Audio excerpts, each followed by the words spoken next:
നമസ്കാരം, പ്രവാസി മലയാളിയിലേക്ക് സ്വാഗതം. ലോകത്ത് ഏറ്റവും സമാധാനം നിറഞ്ഞ രാജ്യമെന്ന ബഹുമതി സ്വന്തമാക്കിയിരിക്കുകയാണ് ഖത്തർ. സുരക്ഷിതത്വം കൂടുതലുള്ളതും കുറ്റകൃത്യം കുറഞ്ഞതുമായ രാജ്യമെന്ന നിലയിലാണ് ഖത്തർ റാങ്കിങ്ങിൽ ഒന്നാമതെത്തിയത്. പട്ടികയിൽ ഒമാൻ 4ാം സ്ഥാനവും സ്വന്തമാക്കി. ലോകത്തെ ഏറ്റവും വലിയ ഇന്റർനെറ്റ് ഡാറ്റാബേസായ നംബിയോ ആണ് വിശദമായ സർവേ വഴി ലോകത്തെ ഏറ്റവും സുരക്ഷിതവും സമാധാനം നിറഞ്ഞതുമായ രാജ്യങ്ങളുടെ റാങ്ക് തിരിച്ചുള്ള പട്ടിക പുറത്തുവിട്ടത്.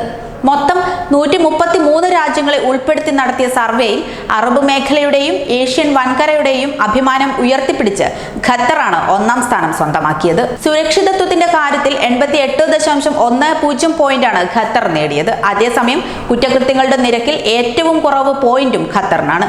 ഈ വർഷം ജൂലൈ വരെയുള്ള സാഹചര്യങ്ങൾ പരിഗണിച്ചാണ് റാങ്കിംഗ് തയ്യാറാക്കിയിരിക്കുന്നത്. തായ്വാൻ, ജോർജിയ, ഒമാൻ എന്നീ രാജ്യങ്ങളാണ് ആദ്യ 4 സ്ഥാനങ്ങളിലുള്ളത്. ഇന്ത്യക്ക് ഈ പട്ടികയിൽ 69ാമത്തെ സ്ഥാനമാണുള്ളത്. വെനസ്വേലയാണ് ലോകത്ത് ഏറ്റവും കുറവ് സുരക്ഷിതത്വമുള്ള രാജ്യം. കൂടുതൽ പ്രവാസി വാർത്തകൾക്കായി ഈ ചാനൽ സബ്സ്ക്രൈബ് ചെയ്യുക.